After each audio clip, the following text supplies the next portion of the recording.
Hello everyone. Today for reading, we are going to use our textbook and we are going to turn to page 512, and we are going to read our story called The Contest of Athena and Poseidon.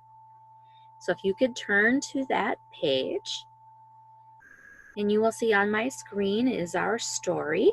Our essential question is, what do myths help us understand? Read a myth about how a city is changed by a goddess. We read a myth yesterday about how the flower, the aster, came to be. And so now we're going to see how a city is changed by a goddess. Okay, this too is a play, so I'd like you to follow along with me as I let the computer read to you today. Genre: Drama, Myth. The Contest of Athena and Poseidon by Pamela Walker. Illustrated by Josie Massey. Introduction. In ancient times, the people of Greece told fantastic tales about gods and goddesses. These powerful beings lived on top of Mount Olympus and ruled over the people below. These stories, or myths, were often told to explain something in nature. Okay, so remember, we're learning about how things maybe occurred in nature. Okay, so let's turn to the next page.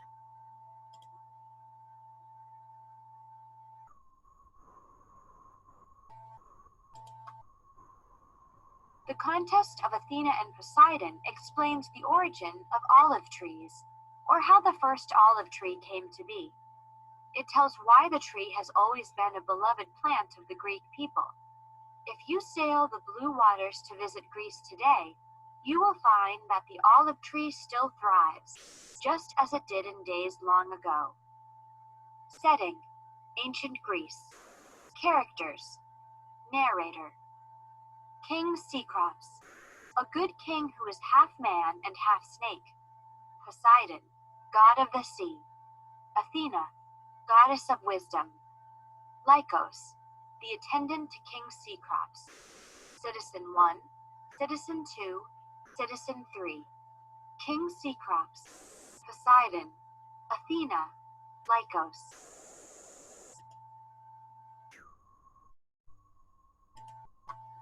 Scene 1. The Acropolis, a white stone temple built on the rocky peak of a hill and home to King Cecrops. The hill slopes down to a green valley dotted with sheep, goats, vegetable gardens, and fruit trees. Below this, the city is waking as shopkeepers open their markets, ready for a new day. Narrator: One morning, King Cecrops looked out over his kingdom and smiled. King Cecrops, to his attendant: Lycos, do you see? This is a beautiful place I have created. Fruit sellers call out the names of juicy cherries, figs, and grapes. Merchants fill their stalls with stacks of bright cloth and shelves of pottery. And at the city's edge, farmers till the green fields. Lycos, agreeing: Yes, my king, all is well in your kingdom. Narrator: It was true. All was well in the kingdom. But King Cecrops and Lycos were not the only two to notice this. Poseidon: I look down from Olympus upon this young city. It is beautiful. But there is one thing this city needs: me. As your patron, I will bring this kingdom even more wealth. Okay, next page.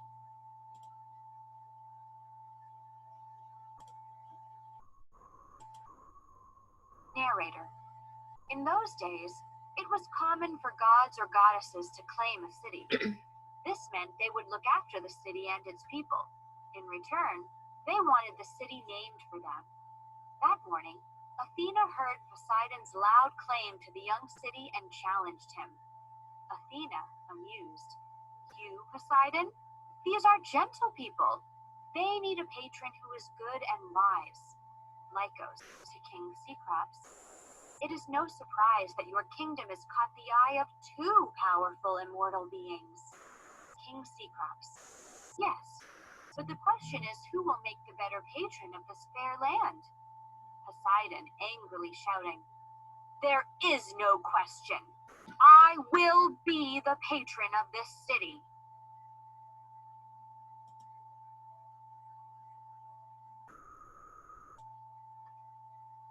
Athena laughing, "You don't sound like a good and caring patron. This city deserves more than a god who shouts at them from a cloud in the sky. With my presence, I'll prove that I am the patron this city needs." Narrator.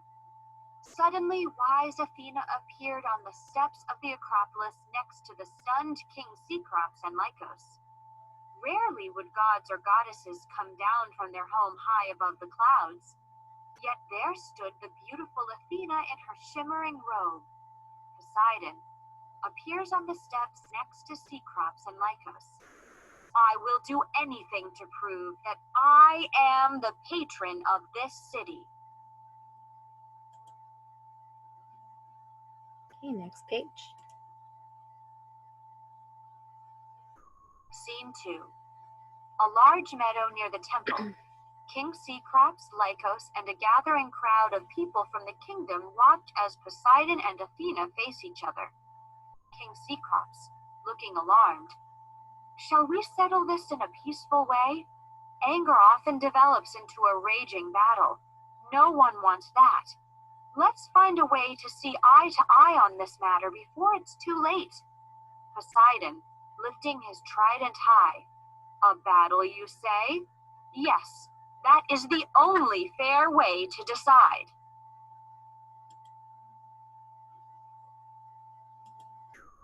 Athena, shaking her head, "No, Poseidon. The only fair way is to let the people decide. We can have a contest. We will each present the city with a gift. The people can decide which gift helps their city more." Narrator. A loud cheer rose up from the people. King Cecrops, relieved. "A contest is a fair and wise solution. Let us receive the gifts from Poseidon and Athena. Then the people of my kingdom can decide who is the best patron for our city." Poseidon, mumbling to himself, "A silly contest. But no matter. My gift will be better than Athena's." To King Cecrops and the people of the kingdom, "I will go first. After my perfect gift, there will be no need for Athena's pitiful offering." Narrator. Poseidon lifted his shining trident above his head. This golden weapon with 3 sharp prongs gave Poseidon power over the sea. As suddenly as he lifted it, he brought it down, striking the ground so hard that it shook. Poseidon, shouting as he yanked his trident from the ground, "My gift to you is water." Narrator. Everyone cheered as water poured forth. Citizen 1. "We are always in need of fresh water. Poseidon, this is truly a wonderful gift." Narrator. But soon the water began to gush, rising at an alarming rate. Frightened, the people fled into the hillsides. Citizen 2, upset, "This is too much water. It is covering the flat meadows." Citizen 1, "Oh no! Waves are lapping against the buildings at the edge of the city." Citizen 3, sipping water from his hand and making a face, "This water isn't fresh. It's salty. It is of no use for drinking or for watering our crops." King Cecrops, whispering to Lycos, "Much of my kingdom is now covered in useless water. My people and their farm animals cling to the craggy hillsides. I hope Athena's gift is far better." Okay, next page. Athena, reaching into the folds of her robe, "My gift to you," holds up a small green tree. Narrator. A gasp of disappointment was heard, followed by mocking laughter from Poseidon. But then the crowd grew quiet as Athena knelt down. She began planting the small tree in the rocky soil on the hillside. Athena, singing softly, "This tree is small, but it will grow. The gifts it will give are good. Each stage of its life gives again and again, from fruit to oil to wood." Citizen 1, excited, pointing, "Look, can it be?" Narrator, on every hillside, olive trees began to spring up. Many were heavily laden with plump green olives.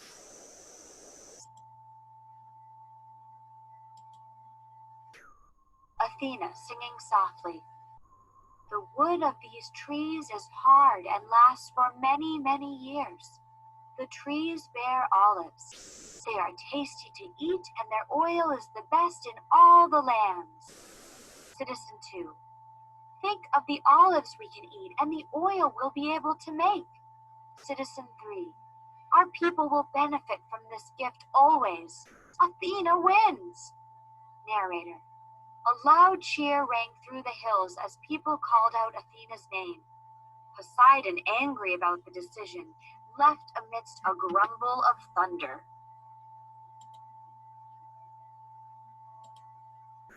Scene 3.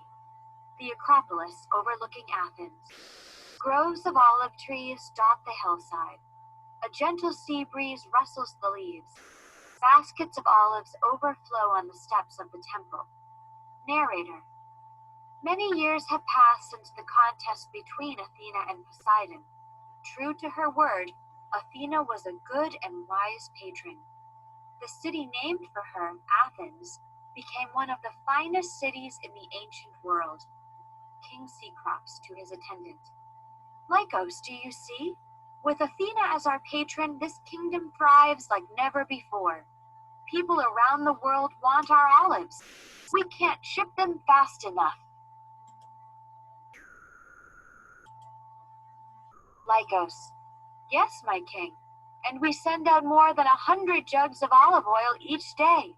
You must be filled with pride." King Cecrops, wistfully, "I am old now, Lycos.